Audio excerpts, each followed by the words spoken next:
Support for this podcast comes from Disney Plus, presenting Beatles 64. From producer Martin Scorsese, witness the Beatles' first trip to America through never-before-seen footage and interviews, and see why Rolling Stone calls Beatles 64 a fresh look at how we became the United States of Beatlemania. Deadline raves it's a nostalgic, enlightening must-see. For your Emmy consideration in all categories, including Outstanding Documentary or Nonfiction Special, Beatles 64, now streaming only on Disney Plus.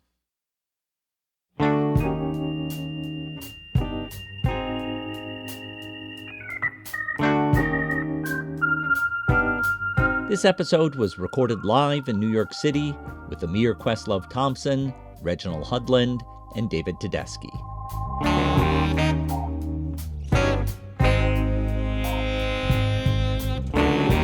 I'm Thom Powers, and this is Pure Nonfiction. It's the season for Emmy voters and the TV Academy to take stock of this year's contenders. Last week in New York City, we partnered with the Ankler for a live event called Documentary Spotlight. I sat down with several directors behind prominent documentary features and series. You'll hear 3 of those conversations on this episode and more in the coming weeks. We'll be in Los Angeles on June 8th for another Documentary Spotlight event. If you're a member of the TV Academy and would like to attend, please write to us at listen@purenonfiction.net. My first interview is with Ahmir Questlove Thompson, who won the Oscar for Summer of Soul 3 years ago. Our conversation begins talking about craft and then moves to some surprising places. This year, Questlove has 2 new projects. One is Sly Lives, a.k.a. The Burden of Black Genius, that traces the legacy of Sly and the Family Stone. That film premiered at the Sundance Film Festival and is now playing on Hulu. His other film is Ladies and Gentlemen, 50 Years of SNL Music, co-directed with Oz Rodriguez, that explores the history of Saturday Night Live and its musical guests. You can watch it on Peacock. The opening of this SNL doc is a virtuoso montage of split screens cutting between 50 years of musical performances and blending the songs into each other. Here's a brief example where we hear Taylor Swift interwoven with SNL's very first musical guest, Billy Preston. Ladies and gentlemen, Taylor Swift! Nothing from nothing, middle of the night.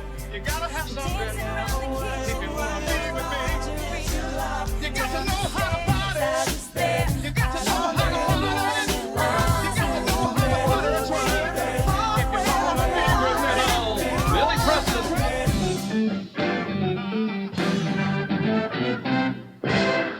I began our conversation by referring to that clip.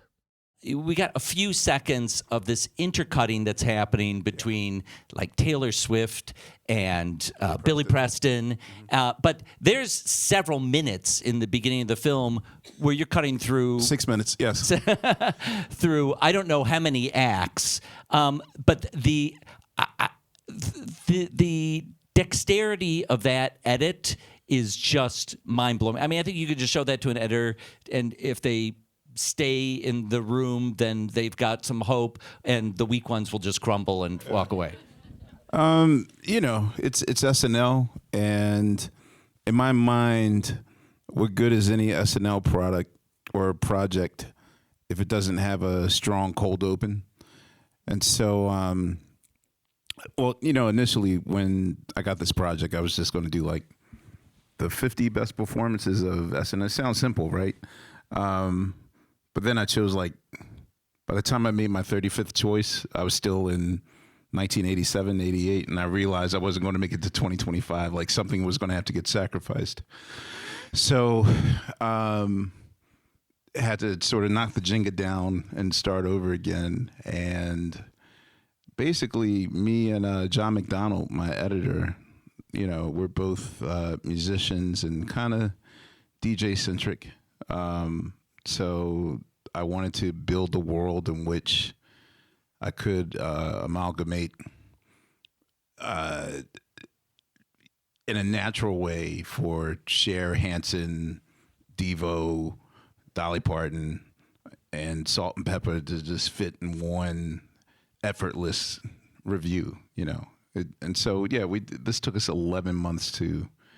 That 6 minutes took you 11 months? That 6 months just took 11 months. Like I was believe finished. it. Yeah. I was finished the doc way before I begged for like a 4-month extension, and it would be like 20 seconds a week, but it had to be perfect. And then once it was done, there were holdouts. Like I still had to get it cleared, and that was the impossible thing. So, relationships are everything. So I pretty much just ambushed what I call the 23 hell no's, and just like, look at this. Don't you want to be a part of history? And then that's kind of how the only holdout was Luciano Pavarotti. Just it was one thing with him and James Brown together, like one note, but I couldn't. You have to show someone what it is in a totality for them to get this is an art project. This isn't like me just taking your song and that sort of thing. Yeah. Well, I would guess that a lot of these musicians you've had contact with before, maybe all these musicians you've had contact with before. But can you talk about your process of interviewing them and how you're a person who's been interviewed a lot yourself for these kinds of films. What do you do to get your best out of Mick Jagger in the 15 minutes you have of him? Well, I think the advantage of me being at the helm is the kind of inside baseball education that I have. I'm not coming in the name of a journalist, so it's not like gotcha questions or that sort of thing. I think oftentimes celebrities are shy or hesitant to really open up and be vulnerable in front of, like a stranger or whatever. But, I will say that for the most part that I already knew maybe 70% of the people I was interviewing. If not, they knew of me and was sort of like, oh, this is fun. So number one, they dropped their guard. And I guess in this very specific case, I never approached this as a project. Like I was genuinely obsessed and kind of wanting to know, like, what was your thought process and da da da da da. So I'll basically say that just being an artist myself, I know the questions to ask that most artists don't get asked. Mainly like like how did you feel about this and how did you feel about that?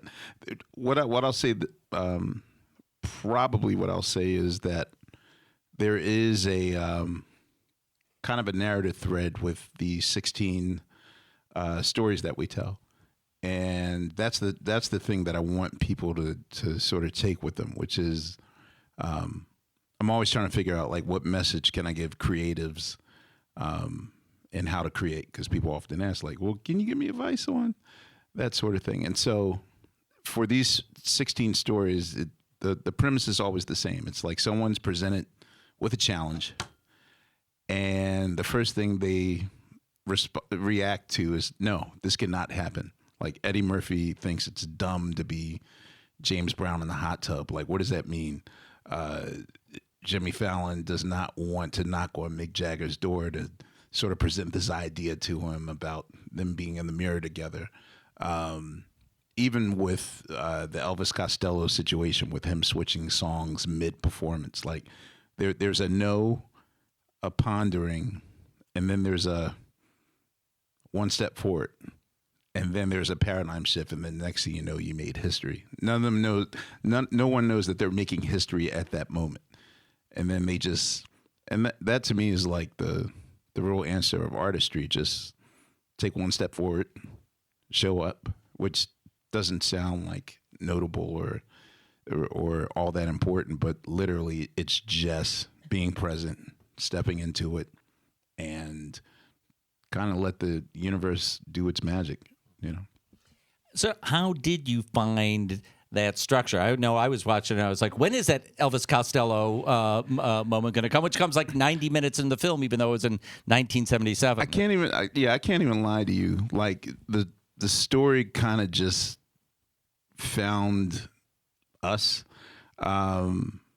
once we decided that, okay, this is going to be a documentary, a narrative, what is it that we want to know? Like, well, number one, I had to fight for 3 hours because initially it was 2 hours. And it's like, what? I can't tell something notable or important in a 2 hour period. So once I got the 3 hours that I wanted, I don't know. I just feel like pretty much just asking. It's more like emotional questions. It's never like, well, tell us what it's, or it's how did it feel to be in a position like this is your first time on the show, and it's always when you get a feel thing, you get a way different answer. So you kind of have to frame your questions into how did you feel. Now, if it's a musical guest, of course they're like, well, I'm nervous or I'm excited because I watched this show since I was 10. But also the thing I discovered was that the iconic moments of SNL that sort of stick with you long after the decades go by, I'll say a majority of them are musical sketches. Be it King Tut for Steve Martin or the Wayne's World theme or even the Debbie Downer. Like, there's always a musical element there. So that's when I realized early, like, oh, this is a musical variety show. We say it's a comedy sketch show, but music is kind of the adhesive that sticks to our memory. And once I realized that this was a brilliant musical show, then that was our basis. But again, it's them revealing to us mid-interview, oh, like I didn't know about that. So there's a lot of stuff I found out in this project that I wouldn't have known otherwise. Well, I mean, you're a walking encyclopedia of music history, and I'm sure when you got onto the assignment, you were thinking right away, like, oh, there's this. But as you got into the archives, were there performances you'd never seen before? Oh, man. So, I mean, to be honest with you, because Lauren got to me early, I'll say February, March of 2021. Like after when Summer of Soul won our awards for Sundance, then I realized like, oh, this isn't just like some niche cool side project I'm doing. Like this might actually make an impact or that sort of thing. So once it's like, okay, Summer of Soul's established, and suddenly the phone calls started to come, and Lauren was just first. At first I was nervous because if you get summoned to the 17th floor at 30 Rock, your life is going to change either way. You're about to get promoted or you're going to get fired. So no one wants to hear, Lauren wants to see you on 17. I start thinking like everything I did on social media, like, well, I don't think he knows about that.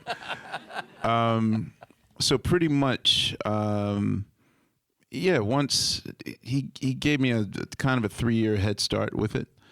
And naturally, one of the coolest things about working at what I dub 30 Rock University is just their database. Like in everyone's computer alone, there's literally the history of the channel there. So I can watch all of the canceled shows. I can watch pilots that didn't make it. In the case of SNL, there's also the dress rehearsals, which are night and day. Like the cowbell sketch in the dress rehearsal wasn't half as hilarious as the final one. Like, so there's that part too. So naturally, I think this was just a legal way for me to watch all 939 episodes. You get paid for it. Well, yeah. I mean, I was dying to figure out, like, I wonder who I have to sneak money to get a hard drive of all the episodes so I could watch it at home. And now, I'm a master manifester. Before I talk about Sly Lives, I want to ask about how Summer of Soul did something different to your career? Because for years before that, you were reliably, one of the most entertaining talking heads in a music documentary. Lots of people were using you to tell their story about someone else. So what did it mean for you to, be not just contributing to other people's stories, but then to start to get to tell these stories yourself? To be honest with you, oftentimes we talk about elevation or doing something different. Like whatever we're doing in life, I'm certain that there's a moment where you imagine that you're at the top of the pyramid. Like if you're working in somewhere, then hopefully you'll ask to be manager or owner or that. So in my case, I'll be honest with you. Like I sort of ducked the responsibility. I thought it was a prank personally. I just like, wait, what's wrong with the footage? Why would they trust me with 50 hours of this valuable footage and not go to an established director that will? And they kept saying, like, we heard your podcast. We feel like you're a natural storyteller and you're a musician as well. So it took about 7 months for them to kind of beat me down. And plus the pandemic had just started. And so it's literally like the universe just cleared the path for me to do this. And even as I was doing it, as with most things, like, my resume is quite strong, but oftentimes it's just under the radar stuff. Like, oh yeah, I was part of the Hamilton team. Like one of those things I forget about. So I'm kind of used to. Which for the rest of us, that'd be like we would dine out on that every night of our life. No, I never humble brag on Hamilton. It was just like, yeah, I did that too. But I'm just used to like being in the room where it happens. And, then it's 3 weeks later and then I'm doing another project and another project. So to be honest with you, in 2020, I was like, well, I'm going to finish this Roots album as soon as I get this little film out the way, and then I'll get back to the Roots album. And suddenly it's the opposite happens. And now it's like, oh, maybe I am a storyteller. So it's everyone has a moment to go from am I to I am in their life. And oftentimes I will say that I ducked that responsibility in the beginning. But once at the helm, I just used what I know. I think the thing that I told myself was that, okay, well, I taught at NYU, but I didn't go to NYU film school or like, what do I know about this? So the way that we crafted Summer of Soul is kind of similar to how I think of making records. Like, and with every project, I do the same thing. I kind of have to put a chart, a vision chart of what I see. And the first thing I always start with is in the last 10 minutes of whatever project it is, what feeling do you want people to walk away with when they're in the theater? So kind of worked backwards. And, editing wise, because I am a product of hip hop, the kind of music that I gravitated towards was the music when I was 16. And it just so happens that a group like Public Enemy was the soundtrack of my 15 to 20 period. So their production method is kind of like Jackson Pollock's art. Like they just throw whatever against the wall, and if it sticks, it sticks. If not, and literally, that was the process for all the films: Sly, SNL, and Summer of Soul.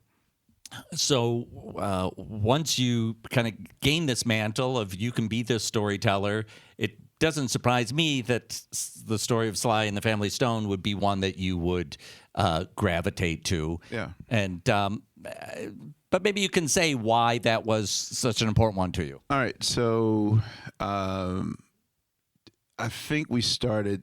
So the editing process of Summer of Soul happens in the summer of 2020 when we're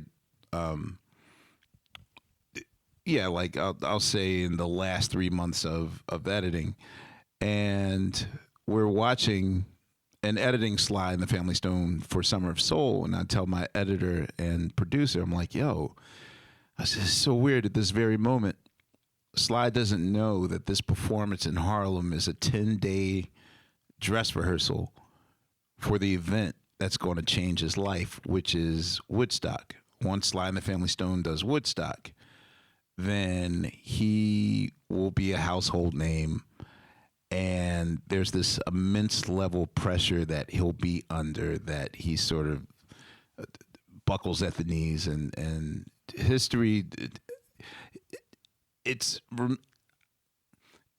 still up in the air whether or not that was a self-sabotage, or if he did what he was supposed to do, which is basically, the first 4 years of his career, he wrote 8 life-changing songs and invented the alphabet that we're still writing pop music from. Like, he's such a pioneer, like the first to really take advantage of multi-track recording, the first to use a drum machine, wah-wah pedals. Like, literally, he invented funk with the There Is a Riot Going On album. So that said, I said, man, like, not for nothing, this project's cool, but man, someone needs to do a Sly and the Family Stone doc. That's the thing I want to see. And 4 random hours later, out of nowhere, like, Common calls me and was like, yeah, man, I hear you doing the Black Woodstock project. We didn't have the title yet. And he's like, I don't know if you know this, but we have the life rights to Sly and the Family Stone. So I was like, yo, I was just talking about that 4 hours ago at lunch. And he was like, you think you want to do that after this? I was like, hell yeah. So the reason why I wanted to do the Sly doc is that I'm often in the passenger seat of some of our most, and I'm choosing my words very carefully, some of our more neurotic artists. Oftentimes I'm asked, why does this one always show up 3 hours late? Why does this one always cancel? Why does this one only release records every decade? Why is this one in jail? Why is this one dead? Why is that one dead? Why is this one always mired in like, I'm that person. And, I've explained that self-sabotage is real, and it's hard for people to understand that, like, well, they make it look so easy. They go on stage, they sing their songs, and they go home and to their luxury mansions or whatever. And there's so much psychological anxiety that goes on in an artist's head that it's almost like when you experience the power of celebrity, it's like no drug you ever experienced. And the first time I went to Brazil and just put my hand in the air, and the whole audience put their hand in the air, and I put it down, and I put it left, right, and they were mirroring me. Like, that messed with me, even though it was innocent. Like, I was just about to throw my drumsticks in the audience, and they were like this, and then I did that and that. And I was like, wow, I could make like 40,000 people do whatever I said. And I remember that whole night, I was just thinking, like, Hard just to go to sleep after that. Huh? yeah, it gets in your head that, like, great, cliche time. No one person should have all that power. And oftentimes we get inside our heads, and sometimes in order to cope with it, there is a self-soothing, self-mechanism, and it's not just drinking and drugs. You might have to shoot it, pop it, smoke it. Some people work it away. Some people eat it away. Some people rage it away. Some people sex it away. Like, there's at least like 25 types of kind of self-soothing, self-medicating. Few of them functional. If that, if that. And so even though it's the story of Sly and the Family Stone, I'm using their story to really tell you the story of who? Lauryn Hill or Frank Ocean or Kanye. The Burden of or- Black Genius. Yes, literally that level of pressure that one has to live with. And I know, like, for a lot of us, it's a dismissive, tiny violin, cries a river, as you're living in your expensive house, driving your car. But, the evidence is there. Like, if you go to my Instagram, which could also double as, someone's obituary, that's kind of the evidence of it. So I think I wanted to make a project to sort of smoke signal, like, you're seen. Only now we're getting in the place where we're allowing the conversation of, like, mental health and being emotional. That was a thing of shame. Like, oh, that person is emotional. No one wants to be called emotional or a person with attitude or soft or angry or that sort of thing. And no, emotions are real. We have to express them even as artists, I heard an interview that you did with Terry Gross on Fresh Air, and you talked about this music of Sly Stone and so many other musicians. You invoked Aretha Franklin in this. It's beautiful music, but it's also the sound of a life of pain that. Well, it's therapy. Like, people, and a lot of this is subjective. My opinion, it's never the law. I mean, but I sit around and do critical thinking about I like figuring out how do things work and analyze things a little too much sometimes. But, for a good number of my father's generation or my grandmother's generation or my great-grandparents, there wasn't a thing as therapy. And so, but there are ways for you to deal with emotions. Like, as human beings, we should not be able to hoard emotion, because if you keep it close to the chest, that's kind of the beginning of disease. This is how disease starts, when your body can't let go of certain emotional baggage. And so when I hear James Brown screaming, when I was a kid, it was hilarious to me. Like, why is he yelling like that? Like, what the hell? Like, ah! But that is that's a cathartic release for him. Same with Aretha Franklin. And here's the thing is that people ask me, like, well, how come today it isn't like it was, 30, 40 years ago? Like, how come I don't feel that emotional connection? Around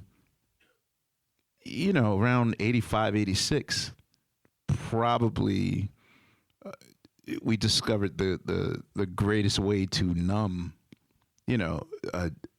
during the beginning of the crack era in the mid 80s, which now that generation, 40, a lot of the music is sort of reflected in that. And so I'm not too judgmental when I hear, like, mumble rap or just, like, monotone,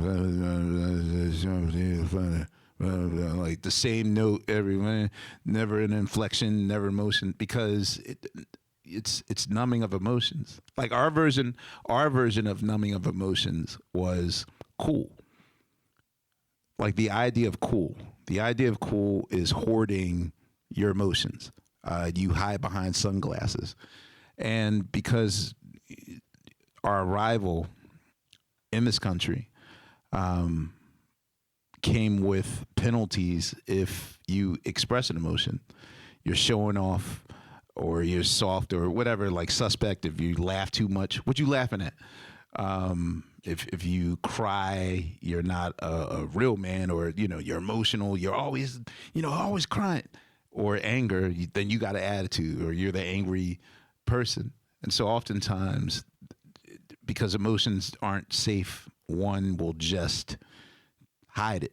And the way that we hid it, sort of like soul food, we made it sexy. Like, oh man, that person's cool. But you think of every cool person or figure that we had, from Miles Davis to, even when they talk about it in the SNL doc, like I used to think Miles Davis turning his back was such a cool thing.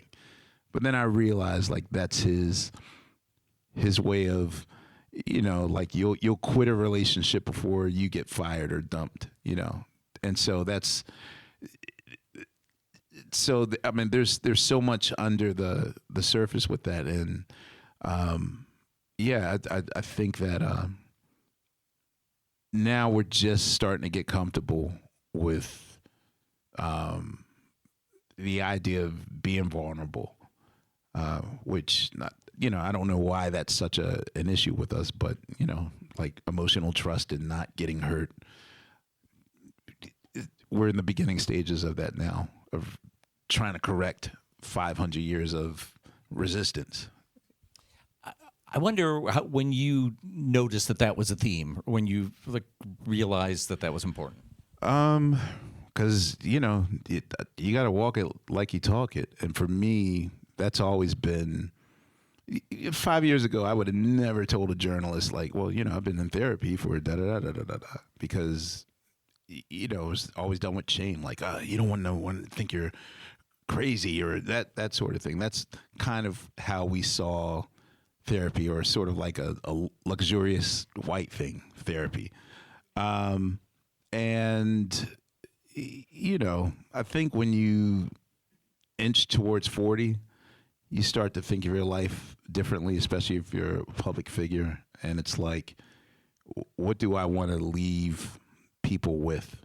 Now, for me, thankfully, like I did a lot of this, even though like I was lightly doing therapy and whatnot before the pandemic. It was the pandemic and not working. Like working was always my avoidance thing. Like I'll do 42 trillion projects and have 17 jobs, never present, never, always busy, always distracted. And then once the pandemic came and I had nothing, then it's like I had to do the work, because without the excuse of, oh, I can't do that right now, I got to edit the song or work on this movie, or without any of that, then it's like, okay, I'll do the work. So it's only 5 years ago where I've really started to dig deep into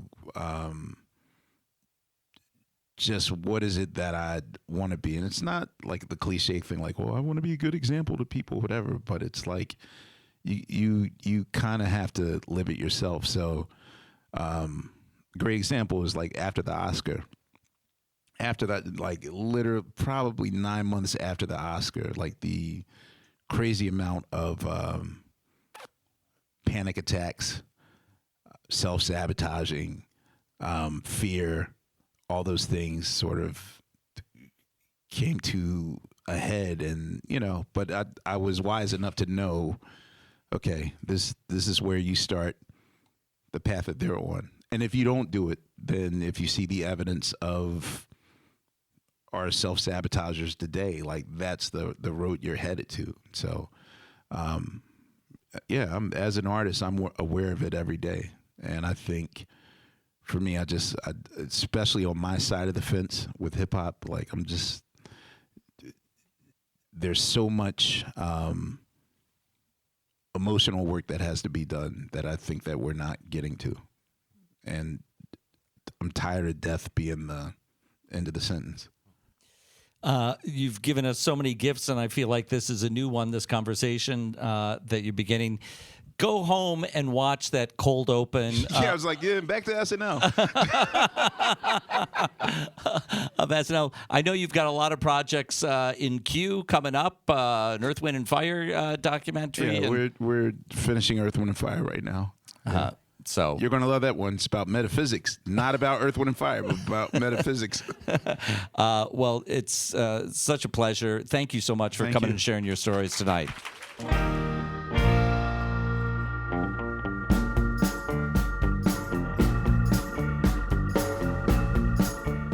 Next up, we discuss Number One on the Call Sheet from Apple TV+. This project consists of 2 films about black actors in Hollywood. One focuses on leading men, and its companion piece is on leading women. The title, Number One on the Call Sheet, refers to the daily memo on a movie set that ranks the talent according to their significance on the film. The women's side of the story is directed by Shala Lynch, known for her films on Shirley Chisholm, Angela Davis, and others. Shala couldn't join us for our New York event, but I sat down with Reginald Hudlin, who interviewed a who's who of leading men. Reginald's credits go back to his 1990 breakthrough House Party that launched an expansive career of writing, directing, and producing. I asked Reginald how Number One on the Call Sheet got started. Well, Jatari Turner, who's a producer who worked with Jamie Foxx, had this idea. And he pitched it to Jamie, who got very excited, who then pitched it to Kevin Hart. So there was a Zoom when all four of us were on the Zoom, which was mainly me watching Jamie and Kevin be the funniest human beings on earth, right? And I'm like, whatever they want to do, I'm in. Like, what's to think about? We took it to Apple, and, you know, I was super excited about it because several years ago I had made another movie for Apple about the life of Sidney Poitier. And he's the alpha. He's the big bang, right? We all stand on his shoulders. And having done that, I kind of wanted to do a companion piece that would go, okay, here's the beginning, here's where we are today. And suddenly it arrived perfectly wrapped. So it was a joy to, you know, do the bookend. I'm curious what the interview process was like. We see a bit of a moment, which we see at the start of the film, where Denzel Washington sits down and says, "What is this about?" I don't know if that is a joke or if he really didn't know what he was getting in for. Bit of both. I had interviewed Denzel earlier that year or so for the Sidney Poitier movie because he was very close to Sidney. So I'm calling again.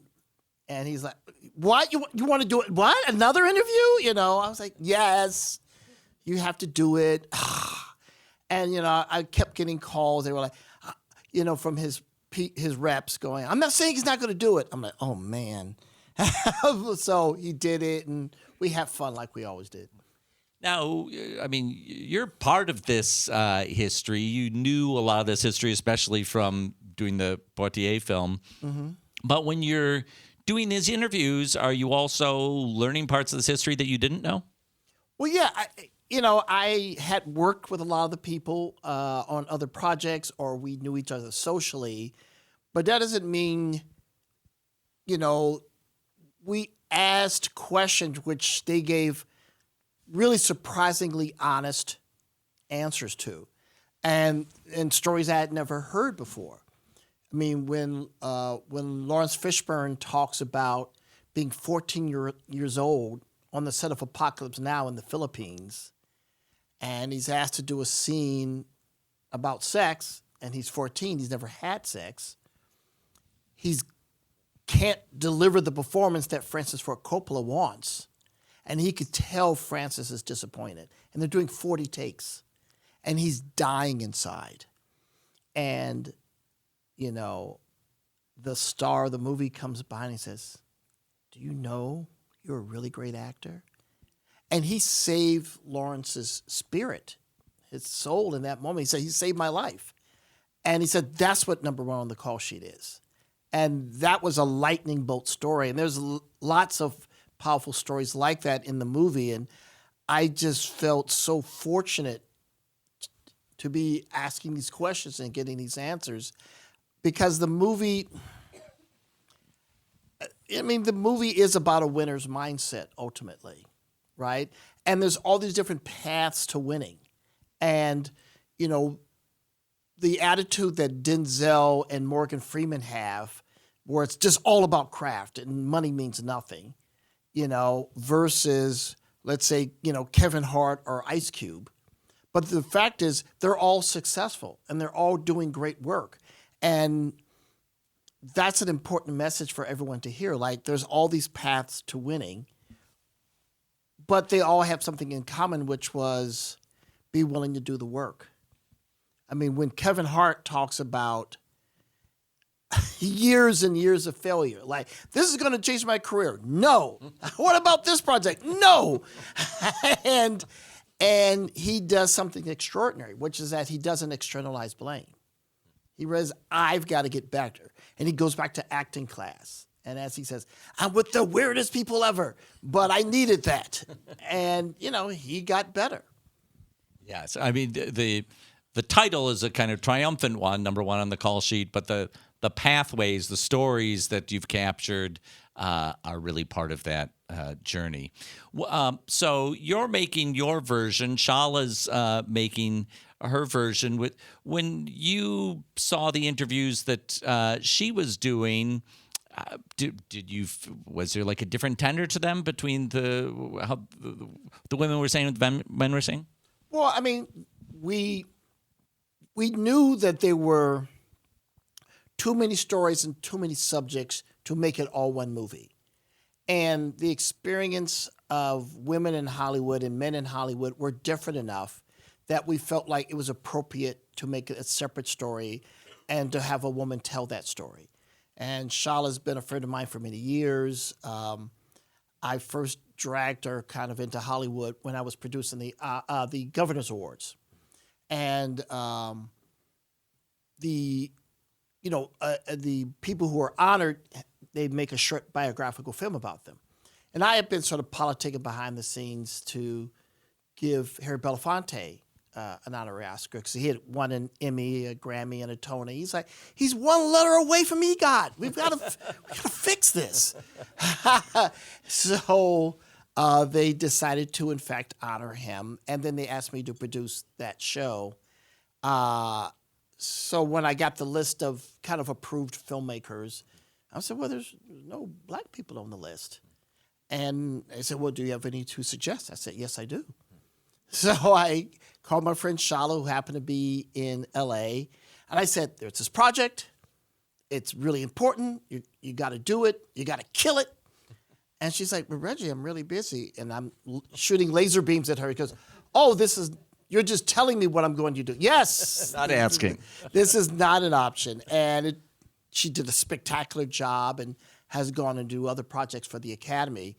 So I knew she would be great for this. But to kind of answer the core of your question, I wanted Shala to make the movie she wanted to make. She's a totally capable filmmaker, and I do what I want to do, and each would reflect the stories we were telling. So you've done a lot of different things since House Party. You write, you produce, you do fiction films, you do documentaries. How does the documentary aspect of that, fit into your career? What does that give you that maybe doing some of these other things doesn't? Well, it's funny because documentaries are actually the beginning of my career, before I had a career. My eldest brother Warrington, was a documentary filmmaker at the kind of beginning. I mean, when the independent film movement, before it was called independent film, back when it was underground films. So, and he, I was a little kid and he would say, you need to watch this movie. And I would watch Titicut Follies by Frederick Wiseman. So I'm seeing like hardcore mainline stuff at a very, very young age. And I knew I wanted to make scripted films, but I also kind of made a decision very early on. Well, I guess I had a list. You make a list when you're like 12 or 15, right? And I'm still working through that list, right? But I didn't see any reason why I shouldn't do whatever looked exciting. So I've written comic books. I've produced the Oscars. It's just like, oh, let's do that. And so me finally starting to do documentaries, like I got a call to make a movie about Clarence Avant, who's, secretly was one of the most powerful people, certainly in entertainment, but, in the American landscape. He was this kind of missing piece, and he finally was willing to tell his story. And I felt like that phone call was like a papal order from the Pope. Like, yes. And there was no way to tell that story accurately except through a documentary because no one would believe his life. So I finally got to make my first documentary, which I was so pleased because it affected people in a very profound way, particularly in Hollywood, where people, there's a generation of people for whom, well, if you want to be powerful, you got to be famous, right? Fame is this integral part of success. And his whole thing was he was the best friend of the most famous, powerful people you know. But his power came from not being famous. So that really affected a lot of people. Like, oh, there's another model.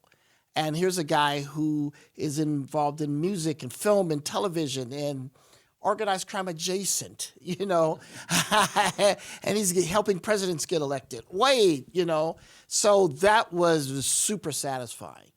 And then I said, well, what can I do after that? I mean, Clarence was such an amazing man. And then I got a call about Sidney Poitier. So, well, that would be different. Because Sidney was such a giant to me. His career as an actor, as a filmmaker, as an activist, I felt like it's such a part of my DNA. I was like, wait a minute. I so take him for granted. I've so consumed him my whole life. I have to stop and think how important he is to me. So it was super satisfying to do that, to tell that story. And now with this, here's the thing. When I go to a barbershop, right, which is a perfect barbershop where, if you want to argue about Kobe versus Jordan versus LeBron, you need to come to my barbershop. This is where it's going down. And they watch a lot of self-help and inspirational videos about how to be a better business person, how to improve yourself, sort of, there's a whole world of kind of Black Tony Robbins type characters, right? And those are playing a lot in the barbershop. And so when this opportunity came for this movie, I was like, wow, here's a chance to tell. There's a lot of stories about Black pathology and dysfunction. And let's tell success stories, one after the other after the other. And so many people have said, oh my God, Reggie, your timing is so perfect because here we are under attack, attacks on DEI, attacks on all this stuff. I'll say, well, that's just God making decisions, right? You work for years on something. I mean, this one, it took a while because they're all very busy. These people who are number one on the call sheet. They sure are. So we were like, yeah, Reg, we got you 2029. No. Before then. So it took our time. We gathered everybody, and it came out when it was needed most. So as we finish, I do want to ask you about this moment that it's coming out in. How do you feel it's landing in this moment? Extraordinarily well, and I'm really so grateful for the audience response. You go on the internet where hate goes to live, right? And you're scrolling down on the comments, and everybody likes it. There's no anger, there's no nastiness, there's no weird, toxic reactions. People are grateful. And it's not just people in the industry. It's very helpful whether you're an actor or a filmmaker or any part of the entertainment business. But it's inspirational no matter what you do. You can be a garbage man. You can be a secretary and be inspired by these men and women and their stories of how to overcome and how to succeed. And, I aspire to make movies that are blueprints for living, right? You want to entertain. I want people to laugh. I want people to cry. But most importantly, I want them to see it and go, yes, I needed that because that can help me improve my life. And that seems to be the cumulative response to the film, which is I'm very grateful for.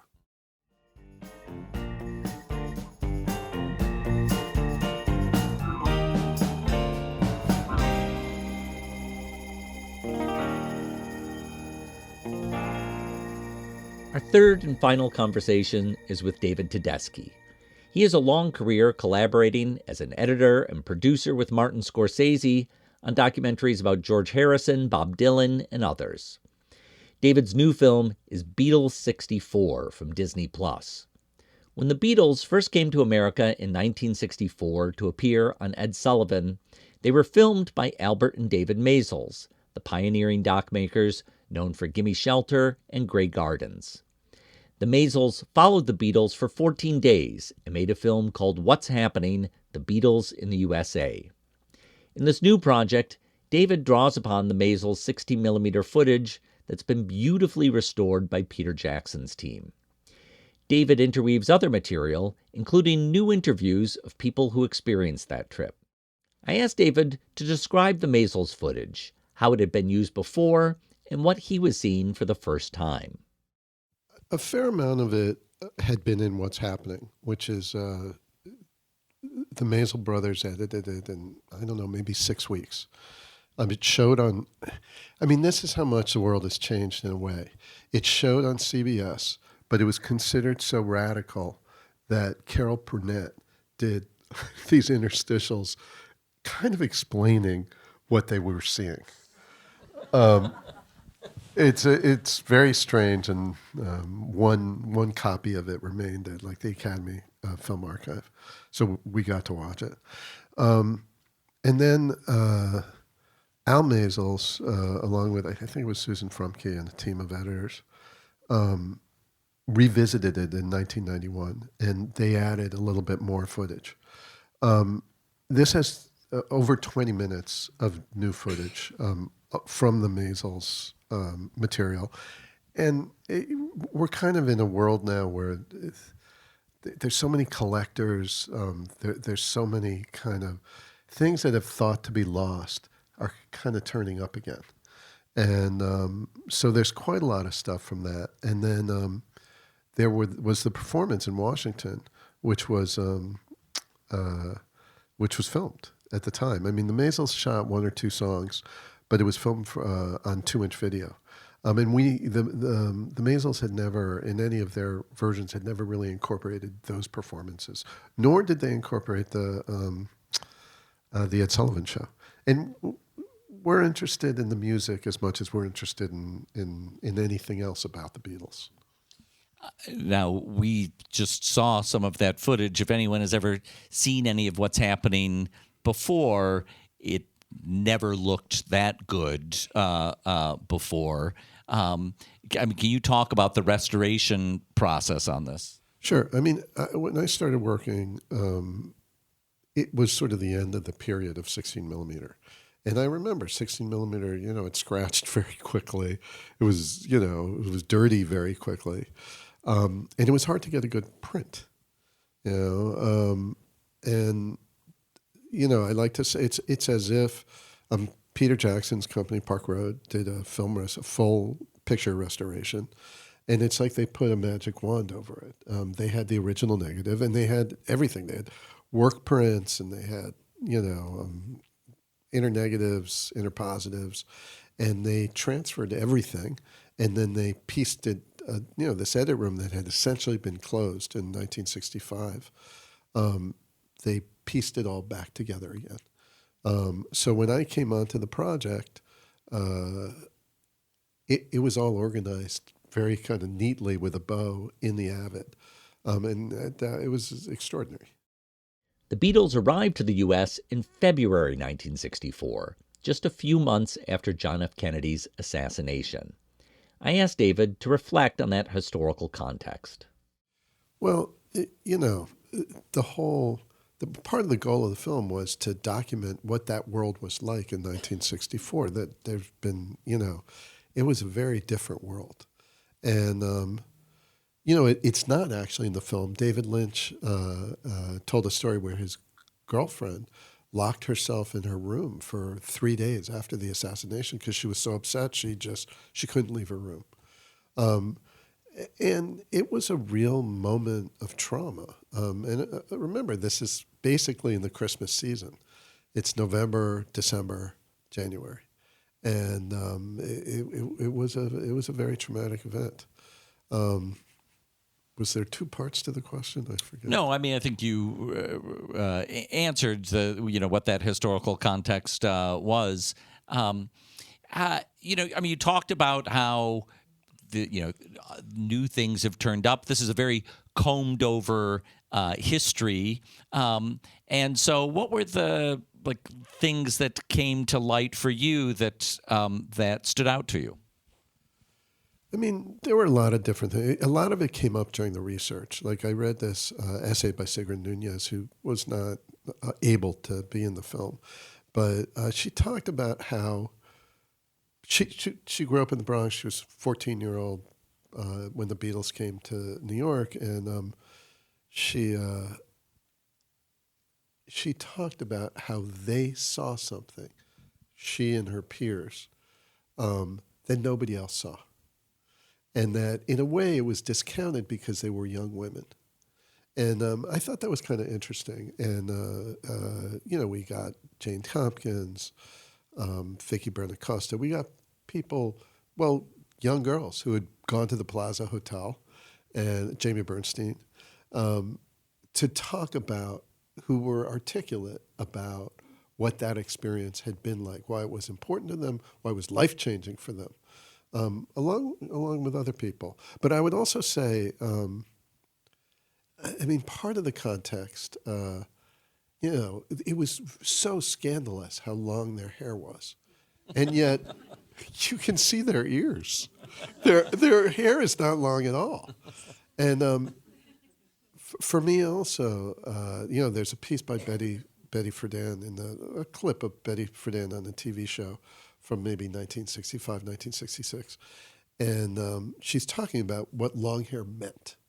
That these people are saying, you don't have to be Hemingway, you don't have to kill bears, you don't have to go to Vietnam and kill people to be a man. That was very interesting to me, how the Beatles represented a different kind of masculinity, and that both women and men related to them differently. So, but again, in a way, these are all kind of words and concepts, but in a way it came down to the music, and the joy in the music. When you spend time with this 11 hours of footage that Albert Maysles shot, what strikes you about his eye and what he's doing with the camera? How did he know what was going to happen before it happened? I mean, it's unbelievable a lot of the time. There's a very famous scene of these two girls in the Plaza Hotel who've snuck in and are trying to get to the Beatles. And he has such confidence as a cameraman, and you just know he knows. There's a point where this young woman turns around. She's lying through her teeth to the security guard who's throwing her out. And it's as if Al knew that she was going to turn around at that moment. And there's other examples of that, too. He has a tracking shot on the way to the Ed Sullivan Theater on, I think it's Broadway. And it just goes on and on and on, and how he's able to capture that. And keep in mind, this is their second film. I mean, Al Maysles had shot for a lot of different filmmakers beforehand, but this is the second time they were shooting together, David and Albert. So it's extraordinary. Albert had told me this story once about how they got the call to do this, and I wonder if you can tell that story. Well, I don't really know the story. Rebecca Maysles told us a little bit of it, but I mean, my understanding was that it was very spur of the moment, like that the plane was about to land at JFK, and they got this call, and they didn't know who the Beatles were. It was close to that. Like the call maybe came the day before. Granada Television, which is an English broadcaster, just wanted someone documenting the Beatles in New York so they could put it on their newscasts. And they called a few documentary filmmakers in New York. Nobody was available. There's an English filmmaker that was on the plane with the Beatles who knew David and Albert from their film. And he recommended them, but I can't remember his name. He taught at Peter Harvard. Whitehead? No. No. And But it did happen spur of the moment. It wasn't like this was a project they had sought out or developed or. And David knew who they were. Albert got the call, and Albert said, covered, the receipt, he said, Dave, do you know who the heck the Beatles are? So, yeah, they're good. I was thinking about, my relationship to this history, and I take for granted the story of the Beatles coming to America. But then I think about my teenage son and, this history in relation to me. For my teenage son, that's like his relationship to history is like my relationship to World War I. And I wonder if you have gotten a sense of how a younger generation, responds to watching this film. Well, they're so young. George Harrison was 20 years old, and I think Ringo was 23. And they're very authentic in the moment, and young people respond to it. There's nothing manufactured about them. And then the music itself, not everybody loves the music, but a lot of people do. And it's as appealing now as it was 60 years ago. So, and then, I was in Argentina in January, and so many people came up to me and said, oh, wow, that Beatles 64 was really, special. Young people. And I think they have a universal appeal.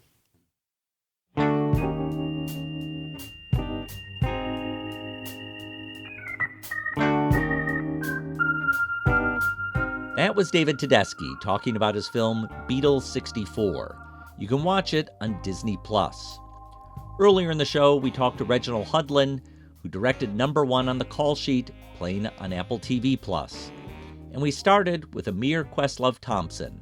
His film, Ladies and Gentlemen, 50 Years of SNL Music is on Peacock, and his other film, Sly Lives, a.k.a. The Burden of Black Genius, is on Hulu. Thanks to all of them.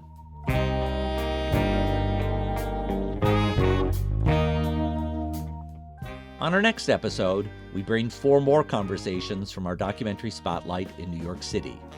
We'll be teaming up again with The Ankler for an Emmy Contenders event in Los Angeles on June 8th. If you're a member of the TV Academy and would like to attend, please write to us at listen@purenonfiction.net.